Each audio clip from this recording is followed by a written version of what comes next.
Welcome, everybody. I want to start relatively on time because we have a stellar panel and a stellar guest and lots to say, and I don't want to run over. First of all, I want to thank Karen and Naomi and Suzanne and Rachel and Moss and the English department for sponsoring this well overdue and wonderful celebration of Rick DeMarinis. I'm going to get right into it, introduce the panel, say something about Rick, and then it's theirs. So I met Rick in the 1960s. See, this is kind of like an old folks' home here.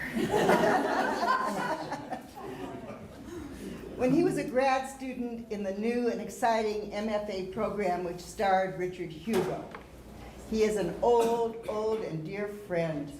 I've known his family and his kids and his wives, and I still see an image of him riding with Carol on a motorcycle, roaring up the Rattlesnake, courting each other. It's one of the images that just sticks in my mind.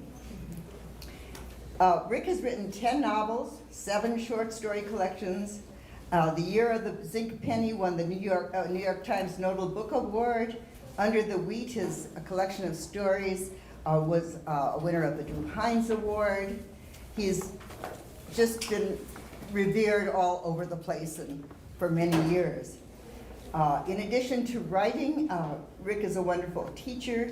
He taught creative writing for 25 years at San Diego State University, Arizona State University, University of Texas at El Paso, and many, many more visiting gigs, including one at the University of Montana MFA program.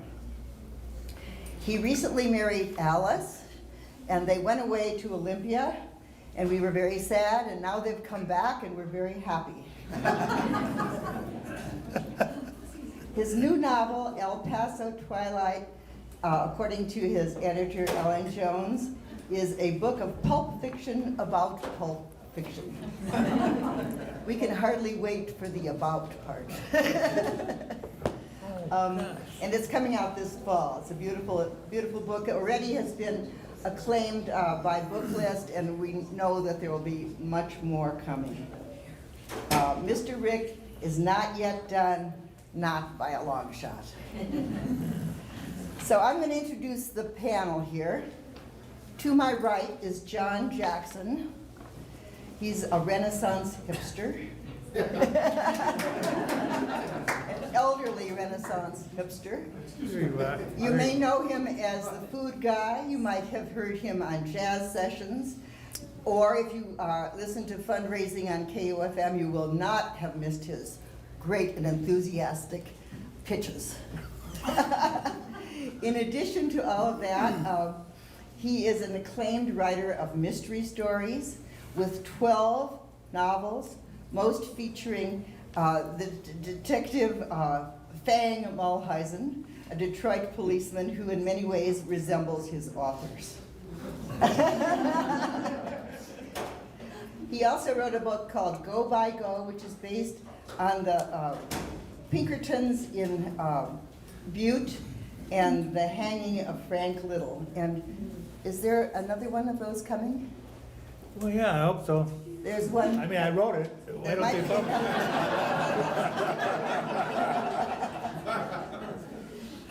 So I've known John again since the 60s. He helped me build my house. I kind of think of him as a cousin, especially since he discovered he had Jewish blood. So true, so true.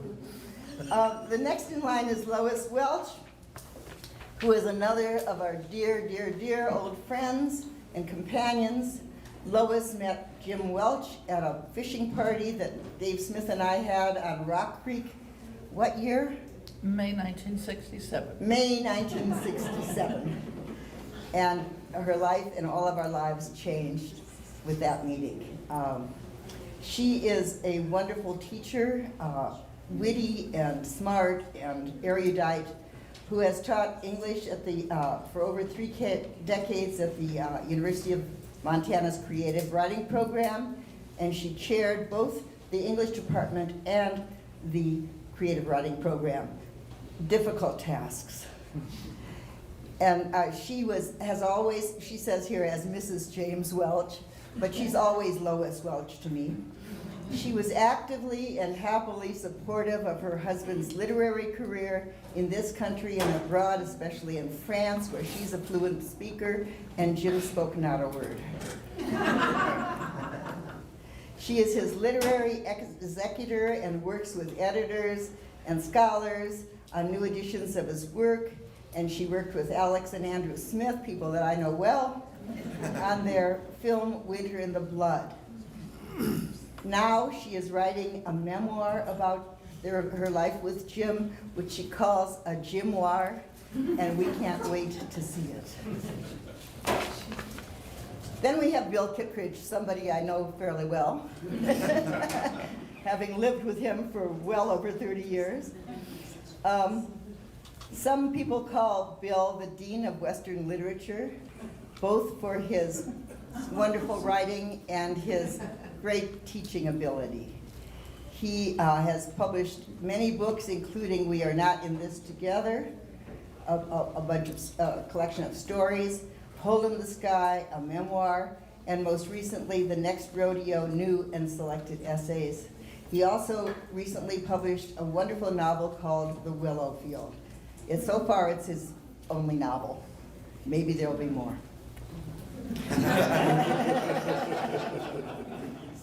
He has received the Stegner Fellowship, 2 NEA fellowships, the LA Times Award for Lifetime Achievement, the Drew Hines Award from the National Endowment for the Humanities, and many, many, many other awards. I had the luck of being co-editor with him on The Last Best Place, and we were co-producers of A River Runs Through It, and he worked with me and with Beth Ferris on Heartland many years ago. Currently, he is writing a memoir, and you know, I keep telling him, put the juicy parts in, and he won't.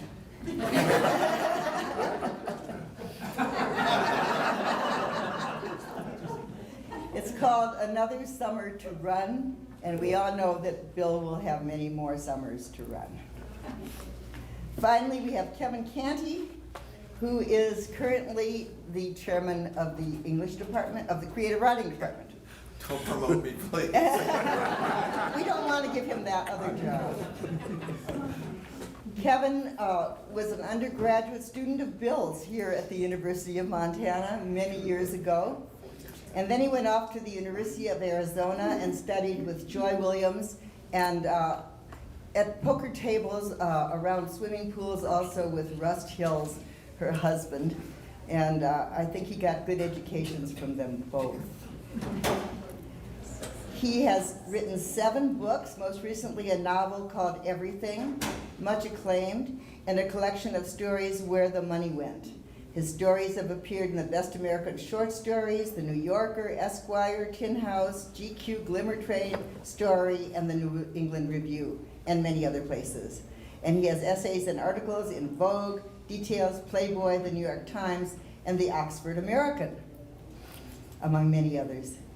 His work has been translated into French, Dutch, Spanish, German, Polish, English, and Italian. English? Yeah, they changed the elevators to lifts and the trucks to I'd lorries. like to see the English translation. He is a music man, plays in bands around town, a bon vivant, and a great friend. And representing the creative writing department, Kevin will present an award to Rick at the end of this session. Can I ask a question? So now, What can you write after everything? I'll tell you when I find out. so now I turn the mic over to my good friend John Jackson. Okay. Hello, everybody. And, you know, we were supposed to select a book that was one of our favorites and of Rick's. And my selection is his first novel, A Lovely Monster. I don't know if You've all read it. Probably everyone has read it, you know. But I'm going to give it a little book report, you know, as we're wont to do. You know, I first met Rick in 1968, and at that time he expressed a lot of interest in the kinds of things that I liked, which was movies and comic books, pop culture of a kind of low level, you might say, common level. And I was a little surprised at that. I was sort of expecting, since I knew he was a writer, he hadn't published a novel yet, but we both were pretending to be novelists anyway. I alleged at the time that I had written 5 already. None of them published yet, you know, but that was bullshit. I hadn't written any. But lo and behold, he soon came out with this novel, published in 1975, A Lovely Monster. And I read the novel. I loved the novel right away. He was the first guy that I really had run into who addressed on a relatively serious level pop culture. This is a novel that is presumably a literary novel in the sense that it's based on the Frankenstein story by Mary Shelley, you know, the modern Prometheus, which, you know, dates from the 19th century, early in the 19th century, and therefore has increasingly become rated more significant as a kind of a statement about the human condition and modern life and so forth as time goes by. And the point is, however, that this novel is really about the 3 or 4 movies that James Whale made in the 30s. The Frankenstein, The Bride of Frankenstein, The Son of Frankenstein, Frankenstein Meets the Wolfman. That's what this novel is really about. I mean, that's what the story is really drawn from. And I applaud it for that reason. Those are great films. And there's one more. James Whale made another movie called The Invisible Man that starred Claude Rains, whom we don't see, whose face we do not see through the entire movie until the last 3 or 4 minutes, I guess. He finally see it, because he's got it wrapped up in, bandages all the time. Otherwise, he can't even see himself, you know. He has to do that. And the lead character here in this novel is essentially, he labels himself a neo-Frankensteinian meta-man. And that shows you what a literate monster this is, that he can utter those words. But he assures us that he has chosen for himself the name Claude Rains because he loves the Claude Rains movies. And that's basically, a major part of his education is watching the movies on television throughout his long day.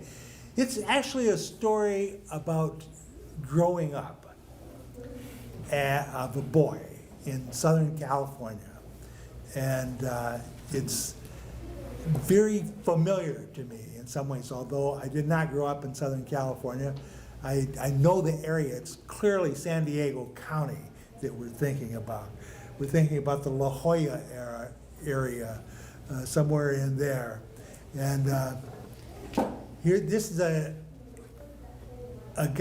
kid who was put together by a Frankensteinian doctor, Kraft Tellenbeck, who has stolen pieces from the meat locker and parts and designed machines and so forth and techniques. The guy is a genius. He's a great creative genius. And he's finally managed to assemble this monster. We don't get a great scene in which the monster comes to life or anything as we do in the movies, but that's basically it. So the story is told to us by the monster himself, Claude Rains. And I need to read to you something that you will never read if you read this book. This is the nature of book writing, is that there's lots of stuff in books that authors put in there that they know damn well that nobody's ever going to read it. But they put it in there for themselves. And one of them is this little epigram, or epigraph, however you want to put it. How would you put it? Epigraph. Epigraph, okay. I defer to my mentor, yeah. Stanley Kunitz wrote a poem called The Approach to Thebes.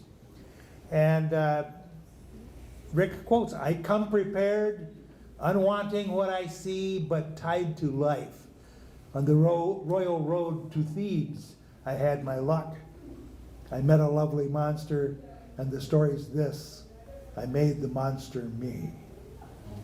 And that is essentially what this book is about. How the monster, in fact, makes his creator himself, or takes the role of his own creator eventually. That's the course of the novel. I don't want to ruin the book for you if you haven't read it. I heartily urge you to read it. Myself, I read it, and then, a few weeks later or something like that, I saw the Mel Brooks movie, Young Frankenstein, which had actually come out a year earlier. I had not seen it when it first came out, and I thought it was hilarious. I thought that was a great movie. But I came out of that theater thinking to myself, poor Mel Brooks. He did not have the opportunity to see and read A Lovely Monster. He would never have made the movie he made the way he made it. He would definitely have opted for quite a different approach. I don't think there's any question about that. I can hardly say anything more about this except that this is a great novel. I think it's a very serious and important novel, but it's an hilarious novel for the most part throughout. And every time I read it, I think I'm going to pay more attention to some of these details here. And I do for a couple of pages, and then I get caught up in the damn story again. And next thing I know, I'm done. And I think, oh shit, what was that part that he was writing about? And I have to go back and look at it again.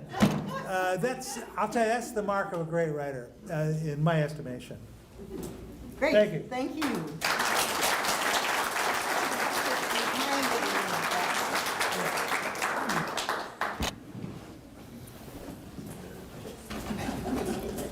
This is an electronic monster.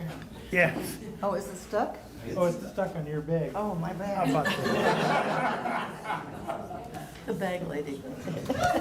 Stuck on your baggage. I've never had my thunder stolen by a former student before.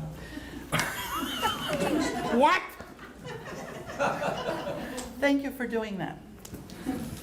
Having spent some weeks thinking about this assignment, I've decided that asking me to describe Rick's writing, how Rick's writing and his life have affected my work and life for the better, is like asking how my left hand has affected my life and work. It's always there, it's always helpful, and I often take it for granted. I've always liked it without paying much scrutiny. Rick has been part of my life, too, since sometime in 1966. I'm not sure when I first met him, though I know I met him before I met Jim, when they were both graduate students in poetry at UM, when I came to teach comparative lit in 1966. There's a picture of Rick beside a big shiny motorcycle, dark and handsome, in a dark sweater and jeans, beside Jim in khakis and a striped shirt, skinny and cute. There's a cheap barbecue grill in the background. Rick had his priorities straight. Fancy wheels, cheapo grill. Rick and Carol lived in a little stucco house across from what is now the fire station on East Pine Street. I remember them zooming off on the motorcycle, though it may just have been a demonstration. Jim lived around the corner from them, next to Chipolato's Broadway Market. They became friends as they walked across the Madison Street Bridge to the university, summer and winter, and took classes from Hugo together. Rick had been teaching mathematics in California, I believe. Carol was fresh from Anaconda. Jim had just finished his BA at UM. When Jim and I decided to get married, we asked Rick and Carol to stand up for us. When Rick taught at San Diego State, we would go down to visit them at Christmas. They came up and stayed at Roseacres with us in the summer.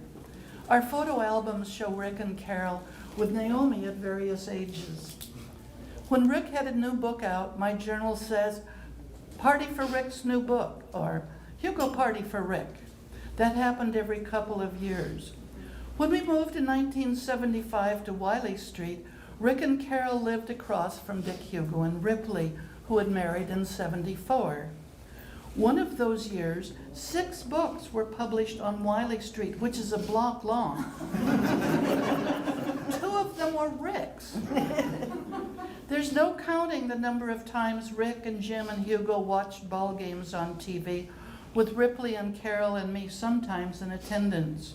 No counting the number of times we had spontaneous dinners together at one of our houses. And of course, Rick and Carol were part of the writers' community that flocks around in Missoula, in and out of bars and parties and conferences. It wasn't all peaches and cream. Sometimes Rick taught and sometimes not. Sometimes Carol worked for the county and sometimes they had no money at all. While Rick was teaching in El Paso, he was diagnosed with a brain tumor. It wasn't malignant and the operation went well, and we were relieved that he didn't look like Frankenstein. Not long after, Carol got an identical tumor and her operation went well, and we were relieved but absolutely freaked out. Sometimes they called themselves the tumor twins. Since I'm not a writer, Rick's book couldn't influence my writing. I've done academic writing. We aren't called writers. And I try to keep my prose out of range of Rick's eloquent demolitions of pompous prose. Rick's newest book, El Paso Twilight, starts with both guns firing. Luther Penrose begins all his novels with a weather report from the dark side of Disneyland. My favorite, chalcedonic clouds like the stained undergarments of the gods cling to the carnelian hips of Calexico's enchanted hills. He roars on. It's delicious. I love reading Rick's prose. Oddly, Rick's most influential book on my life was the first one, A Lovely Monster.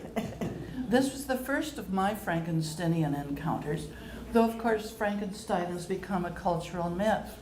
I'd never read Mary Shelley's Frankenstein, nor been treated to Bela Lugosi for reasons too obscure to examine here.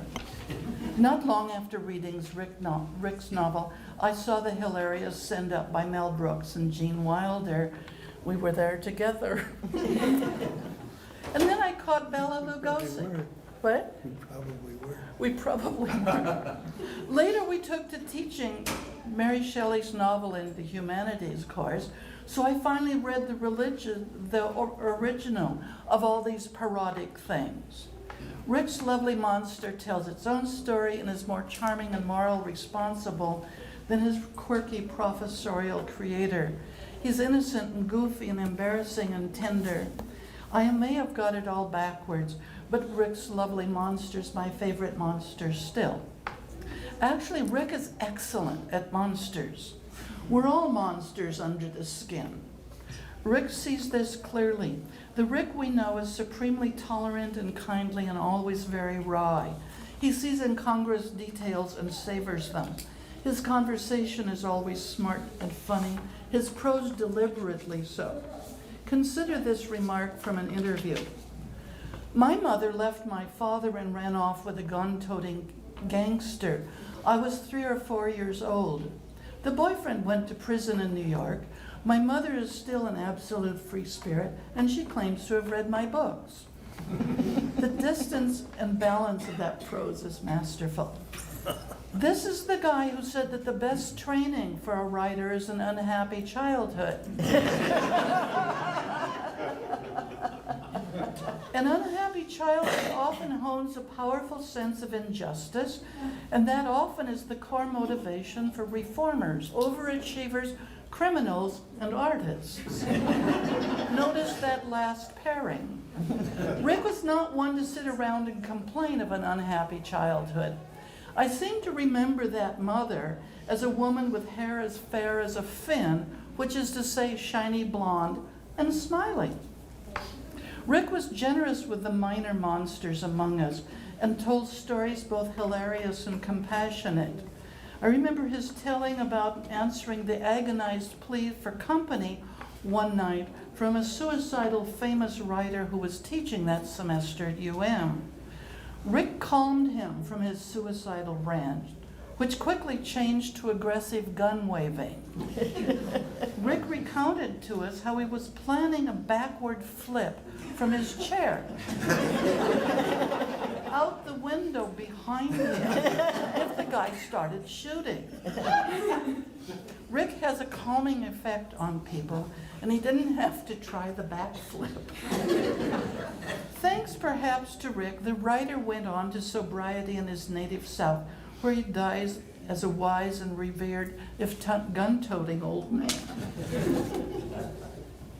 In his book On the Art and Craft of the Short Story, Rick wrote in a less comic mode, I wasn't raised in a family of book readers.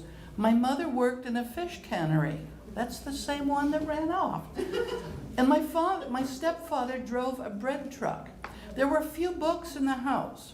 Forever Amber, The Life of Mohammed, an encyclopedia of the Eiffel Tower. This small and exotic collection of books didn't make much sense, but it contained an essential message for an aspiring young writer. Don't expect things to make sense. Expect surprise. Lucky's the person who thrives on surprises, for his life shall be full of stories. Rick has been in and out of my life for nearly 5 decades. I was shocked when Carol died suddenly in 2009. I was delighted when longtime friend Alice Carroll and he got married. Sorry when they lived in Olympia. Happy when they moved back to Missoula.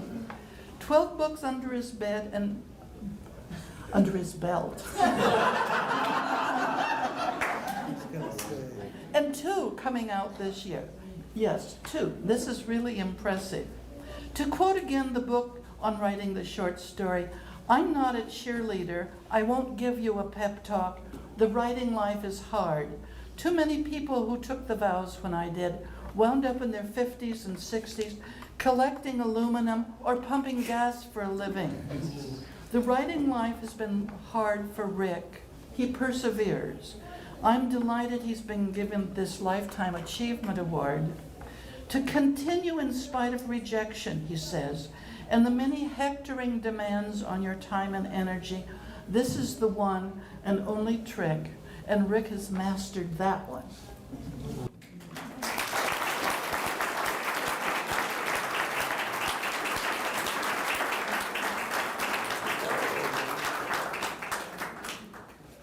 Well, can you hear me? Okay.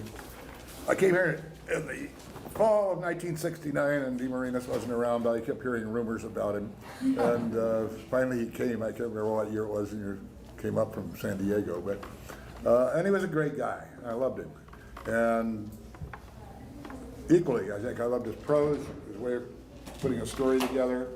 I'd been in Iowa for a year beforehand, studying with Bob Coover, who was at least an avant-gardist, and a lot of avant-gardists were there, but Coover told us students, he said, we're going to reinvent narrative. And the only thing I ever noticed about that was it's really not reinventable, but it's sort of reinventable at times, you know, and Rick DeMarinis was closer than anybody else I around here ever that I know of, to reinventing narrative, to really doing something with humor and you know, monster stories and everything else, all cutting a new swath. And so I bless you for that. But everybody's heard about Rick, and I'm going to read something that he read in 1982 after the death of Richard Hugo. I'll just read a part of it since it's too long and take too much time. Dick Hugo in the classroom was a presence immediately felt. The teaching began to happen before he'd said a word. This can't be described any more than the lines of force between Earth and Moon can be seen. We'd all take our seats in the big table in room 210 in the seminar room. Dick would light his first Pall Mall and the air would become charged with a comfortable tension, a grim amiability. You had to be there. Now, go ahead, read your poem, Ted. Ted reads his poem. It's a long poem, apparently about the rigorous rewards of living close to nature. Excuse me. Out in the woods in a cabin among the bears and trees, there seems to be a ghostly woman nipping in and out of the strained images.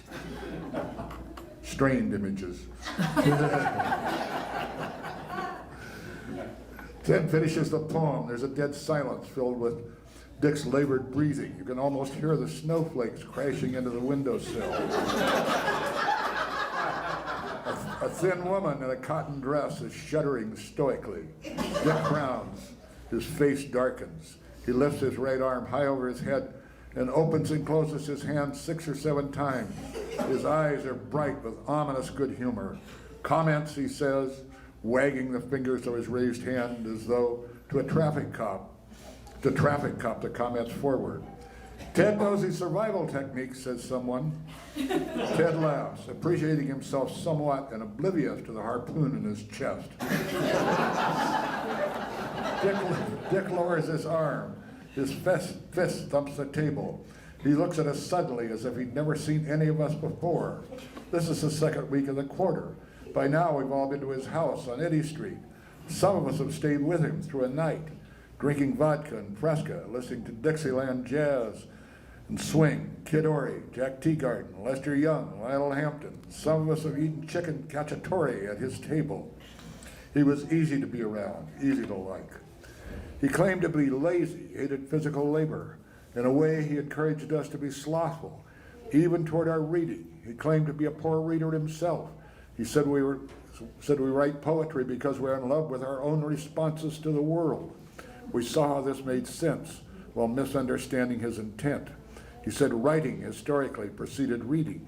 How could that be otherwise? When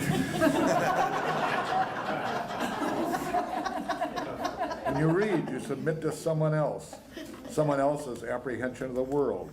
This can be overwhelming. You might lose touch with your own responses. You might, in other words, forget how to be honest. He never made this into an argument. As an argument, it's hard to support. It may be mistaken to mean that he was against reading, against education itself. He never meant this. He meant there were priorities. When one sets out to become a poet, read, but read selectively. Reading fiction was difficult for him. He said his mind would continually appropriate the fiction and recast it in language more friendly to his ear. Sometimes he said he'd spend half an hour reading one page. Being in love with your own responses to the world, including the world of writing. He was not the ideal passive reader. He interfered with the print. He argued with it. His poetry wasn't a response to other poetry, and therefore was never literary. It responded only to the raw, unmediated world that pressed on his senses. It responded to small rooms, rivers, bars, people, survival and failure to survive. It responded to the landscape that rose up around him like a crude and majestic dream. He didn't believe in originality or experiment or innovation. Nothing is new, he said. There is no literary frontier beyond human feelings.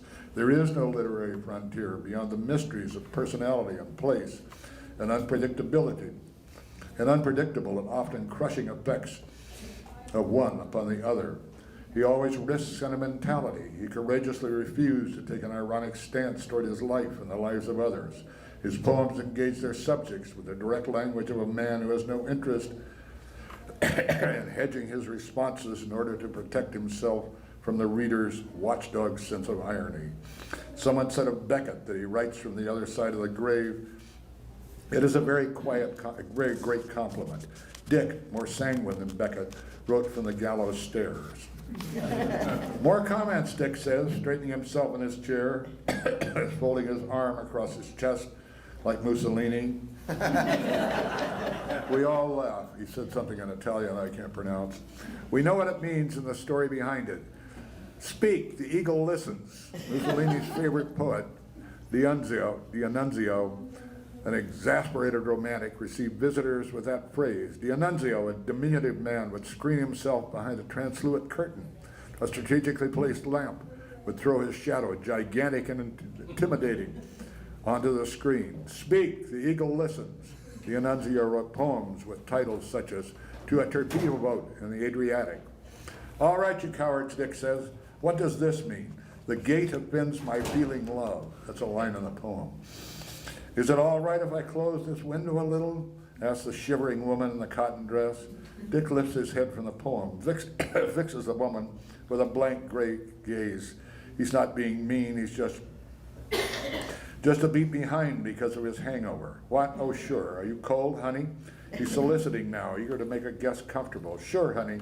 Close it if you're cold. I'm sorry. I drank too much last night. Maybe I said that before. His lover has contracted syphilis, says a grim, bearded fellow wearing a beret. Dick stares at him as if he just stepped out of a flying saucer. He squints in incomprehension, bewilderment, annoyance. Something to drink.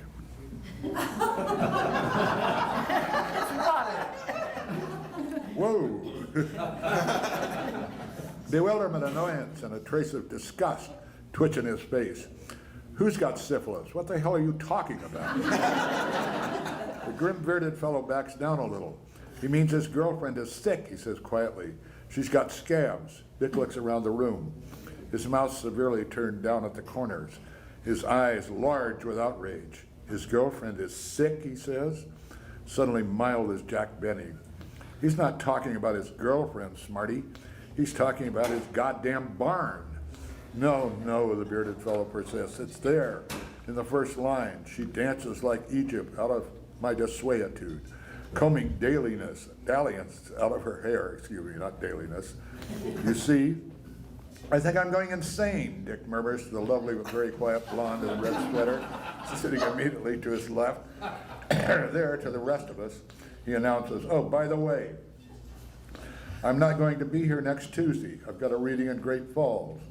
I may get Tony, that was Tony who used to teach here, to take the class. If we can get him out of Eddie's club, that is.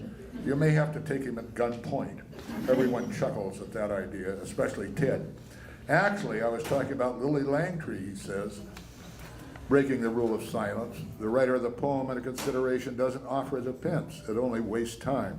You know, he continues, Lily Langtry, the Fondacea actress. Dick picks up the poem and studies it closely, like a man looking for the fine print in a used car contract. There's no goddamn Lily Langtry in this poem. Anybody see any goddamn Lily Langtry in this poem? Ted turns brightly red. Well, I meant someone like Lily Langtry. Lily Langtry as prototype. It could have been Jenny Lind or Ethel Barrymore. It doesn't matter. Dick reads aloud. The cabin in these winters, bleak, lit by sighing embers, like an old theater intercepting fate, interstices by she who Decembers into dying clothes, inamorata, so to speak. Dick interrupts himself. Interstice by she who Decembers, he says, greatly appalled. Since when is December a verb? His mouth stretches back with what would be a huge grin, if only the corners would lift. Instead, his mouth lengthens into a flat line. He looks inscrutable as a giant bullfrog. What about these Latinates, Ted, he says, after a long moment as a bullfrog. In that remark, no one has been able to look at him. We're tadpoles, small and blind. You know, poets quit using syntactical inversions about 1901, Ted. Ted studies the poem, or pretends to. We all study it, or pretend to. Pretending to hit out the Latinate, the inversions, the 1901 obsolescence. Look, Dick said. Don't let yourself fall in love with those multisyllable words. The strong words are the 1 and 2 syllable Anglo-Saxon words. You're not writing a pharmaceutical prescription, for Christ's sake. You're writing a poem. Now, what about this line? The branch of light cracks across my eyes. I think it's damn fine, says a brooding blonde fellow in with heavy suborbital ridges.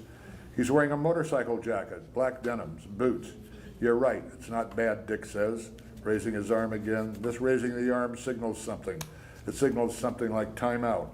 Time out is to reconsider everything. Maybe his impression of the poem. Maybe this teaching job he's just taken after 15 years as a Boeing technical editor. Before Boeing, he was a bombardier on a B-24 heavy bomber, flying 35 missions over Germany. Not too bad at all, he says, but compare it to She Dances Like Egypt out of Mike Dissuetude. Well, combing dalliance out of her hair. For Christ's sakes, Ted, do you say things like that to your friends? Is that a natural way for you to say things? Ted thinks this over for a few long seconds, then says very softly, no, not really. See, Dick says, leaning toward Ted, who seems to have shrunk perceptibly. When you write a line like that, what you're doing is writing poetry. Everyone nods. We all know better than to write poetry. You're trying to make this into a poem by elevating your diction, see?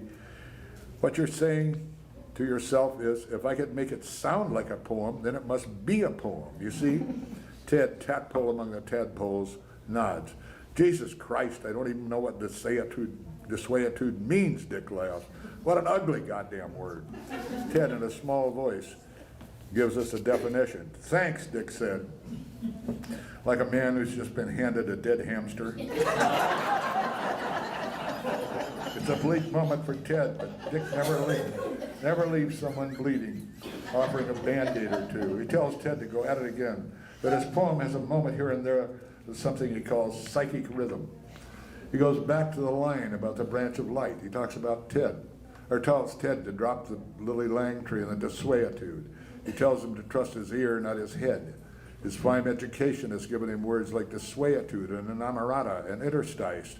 We've already got a smart poet, he says. His name is W.H. Auden. Trust your language, Ted.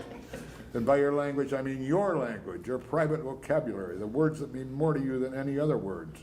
If you come from a farm, words like silo and harvest and wheat and furrow beats the piss out of the words you're using to elevate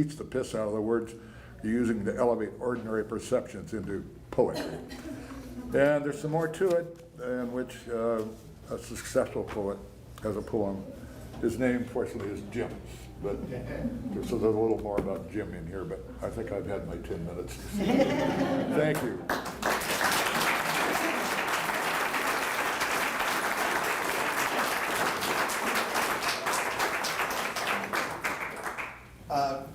I'm the new kid on the block, only having been here since 1972, having studied half of the people in this room, but I'm here as the director of the Creative Writing Program to present a Lifetime Achievement Award to Rick. This is an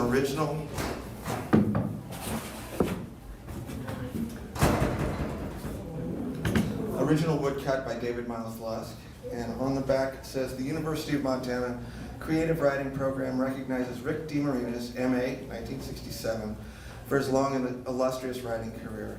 This original Lifetime Achievement Award created by David Miles Lusk is in honor of the occasion, was presented to Rick DeMarinis at the 2015 Montana Book Festival.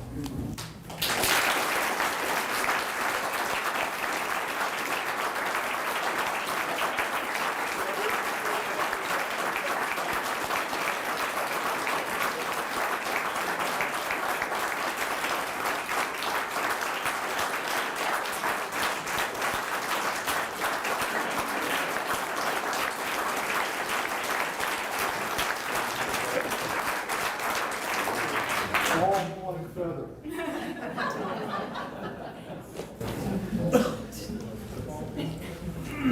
you all. My God. All I can think of is Put your mic up. motorcycles. Mike, Mic up to mouth. Oh, sorry. I had a motorcycle, but it wasn't that slick black thing with leather and all that stuff. It was a 500-pound Honda that had about a 4-horsepower motor. And, one time, there used to be at the corner of South and Higgins, South Higgins and South Street. It was a grocery store. I used to buy my groceries there. I lived in the student housing. And I tried my first trip for this motorcycle out to the store, buy some groceries. But I couldn't figure out how to carry them home. I didn't have baskets or anything. So I put the sack of food between my legs and idled up to the intersection, 4-way stop back in those days, and gunned it. And it decided to be a powerful motorcycle at that point, and it ejected me and the groceries and wobbled into the print shop. So that had to be a sign of something.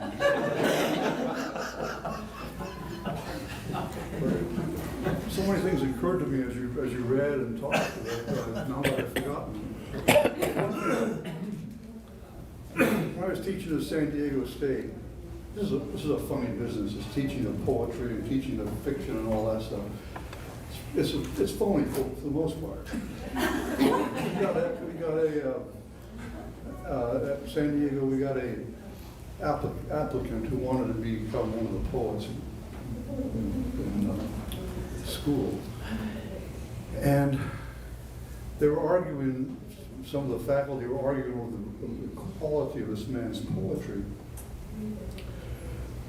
And I detected right away that this was phony. Well, the line that tipped me off was, like water scorpions farting backwards, we learn how to inhale through our acids.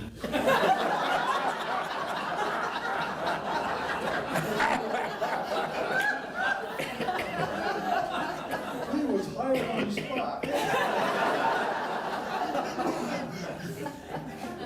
No, it wasn't. We weren't that bad. Anyway, my mind is a blank. Thanks for coming. And, Would you want to answer some questions? I'm sure people have. Yeah. yeah. Rick, do you want to sit down or do you want to stay up? I'll sit down here next to Kevin and I'll And answer any please ask questions to Rick or to anyone else on the panel. Any question you have, I will answer it honorably and honestly.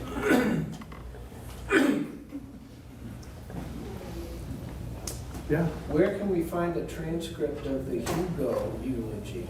I don't know. The what? The transcript of the Hugo piece. About 2 years ago, I remembered this, and I called Rick, and I said, I'll bet you got that in your computer someplace. He called back and said, yeah, I do. I said, well, email it over. So you can find one on my computer now. I just printed it off out of there.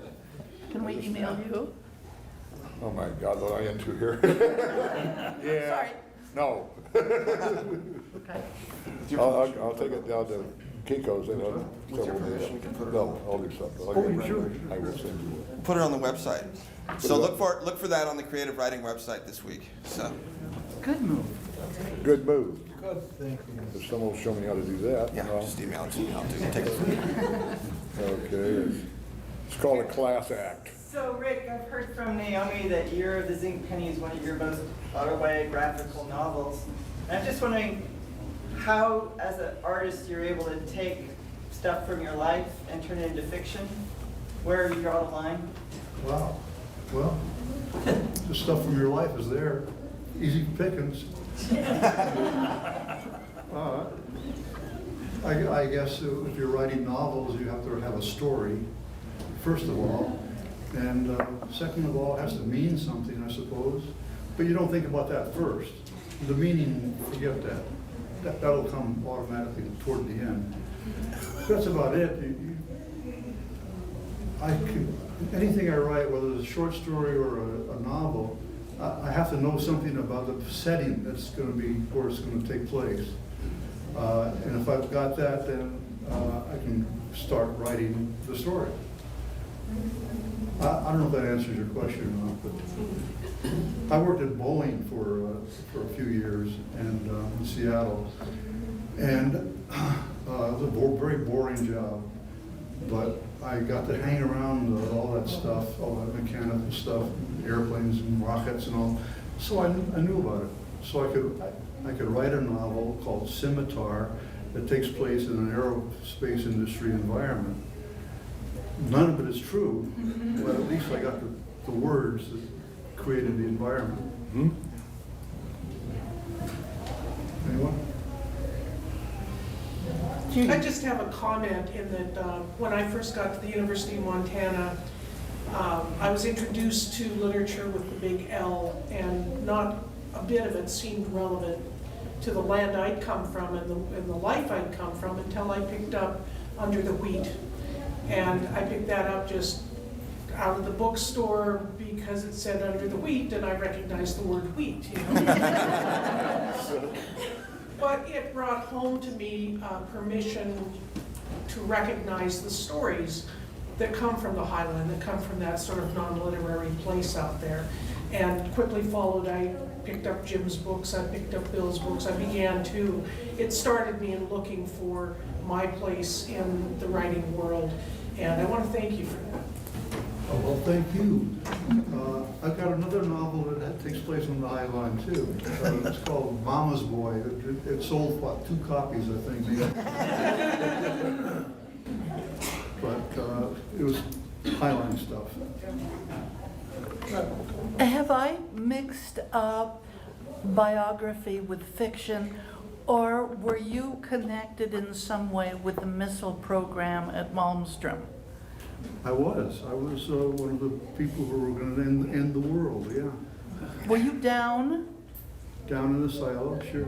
For how long did you do this? Oh, I wasn't a launch control officer. No. You were a minion down below? In fact, I knew a guy who was a launch control officer, and he, the day that Kennedy was shot, he cracked up, and he was trying to make the other. He had 2 people have to launch a missile. He was trying to make the other guy go ahead with him and launch a missile toward Russia. He couldn't do it, of course, but that's what he was. He went nuts. He had me hauled out of there in a tight shack. Wow. And how long did you work down there?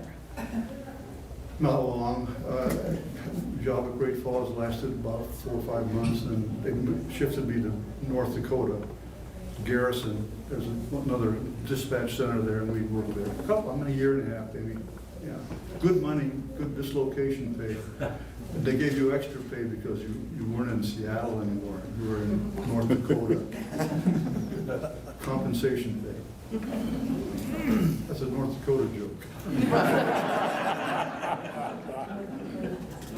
I can testify to the fact that Rick was indeed in North Dakota because my husband and I were there with him, and we used to play golf on the Sender Greens outside of Minot, North Dakota. And Rick used to keep talking about the mojo of Missoula, and we couldn't figure out what he was talking about, but we finally got here, and he was right. You say so many things, you know.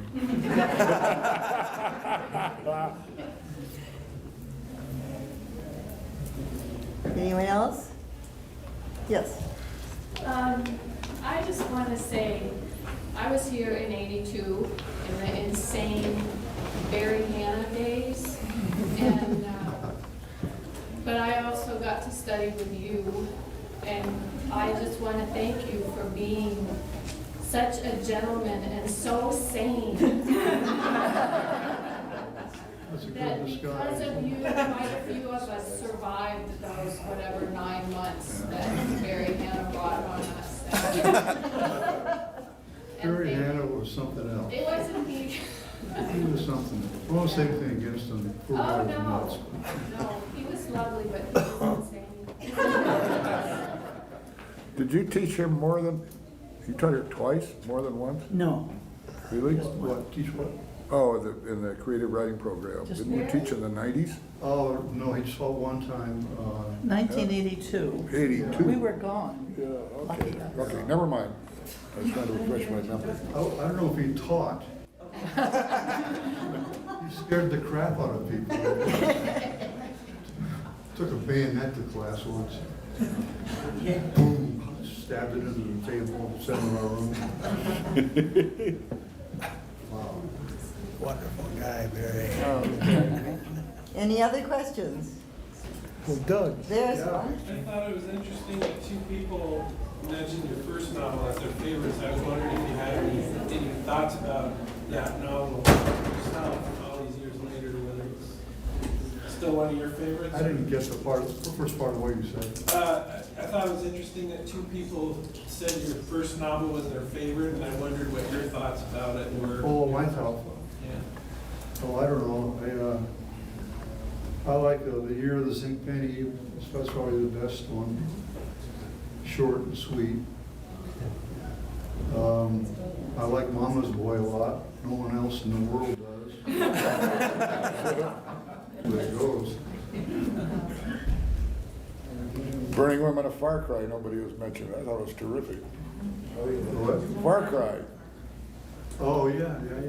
Burning Women of Far Cry. yeah, I thought it was terrific. Yeah. Mortician's Apprentice. Kind of neat. What? It's kind of a neat book. Mortician's Apprentice. Sky Full of Sand. Huh? Sky Full of Sand. Sky Full of Sand, yeah, it's a kind of a crime novel that I tried to make some money on. that's a great novel. I didn't say it wasn't. I didn't mean, by the way, that The Lovely Monster, because it had that influence on me, was my favorite and everything was downhill from there. It was useful for this piece to talk about it that way. Cinder was great. That was, yeah, I had an interesting genesis. I was teaching at San Diego State, and I just read Mary Shelley's Frankenstein. She was 20 years old when she wrote it. And I thought, this is crap. I mean, this can't happen. Not the fact that she created a monster, but the fact that the monster was a monster. Jumped out the window as soon as he came to and tore down the street and started scaring the villagers. And I thought, if you were composed of 1,000 different parts from other human beings, and you woke up, you wouldn't be ready to kick ass out there in the street. You were going to be very frightened, very hypochondriacal. And that's what it took off. That's where the whole idea started and ended, was him being a hypochondriac. So you were just being practical. Yeah, that's it. Well, I just have to add that Rick knows that I tried to try and sell that book at Hollywood. I thought it would be a brilliant movie, and I still think it would be a brilliant movie. Oh, yeah. And I need to give it to my sons. I'm shocked that those two boys haven't already figured that out. This would be the great novel to make a movie out of. You know George Romero? Yeah. He wanted to take an option on it, and agents screwed that one up. You have a history of bad deals with Yeah. agents and editors. George Romero was the one who did the classic Night of the Living Dead. Oh, yeah. I don't know how great a movie it is, but it's considered a classic. He wanted to take the Lovely Monster and make a movie out of that. And the LA agent, there's two agents, one in New York, one in LA, and the LA agent said, no, this guy's a creep. She had no business saying that. The guy offered money. And then drop it, anyway, she did. And maybe he is a creep, I don't know, George Romero. George Romero? No, I think Romero would have been ideal. Yeah. Been No, he's wonderful. not a creep. I saw him on TV once with the interviewer. And he was pretty intelligent. Yeah. Anyone else? We still have some time. Yeah. I know there's questions out there. There's gotta be. No? Where did you Going- get the idea for Cinder? What? Where did you get the idea for Cinder?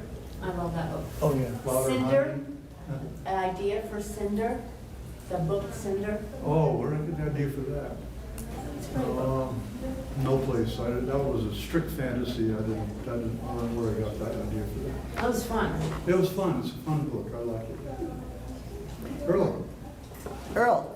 I just pumped for the idea that those 3 books should be 1 book, that you should start with the Frankenstein monster, and go into Scimitar and into Cinder, and you have one great American novel. I know it's full. Earl is wonderfully generous. If you don't know Earl, he's the guy that started the MFA program here back in '67, one of the first. 56. Stand up, Earl.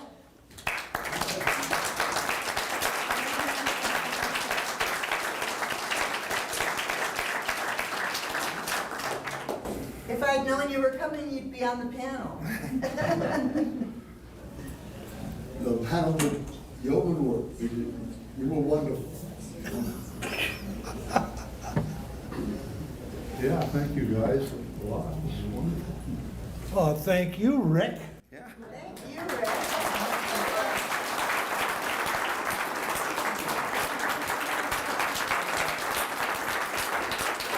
Way to go, buddy.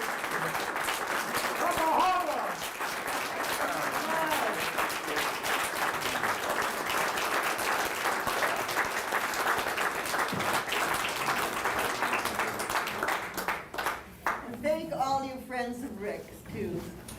This is a great day. Thank you. Thank you.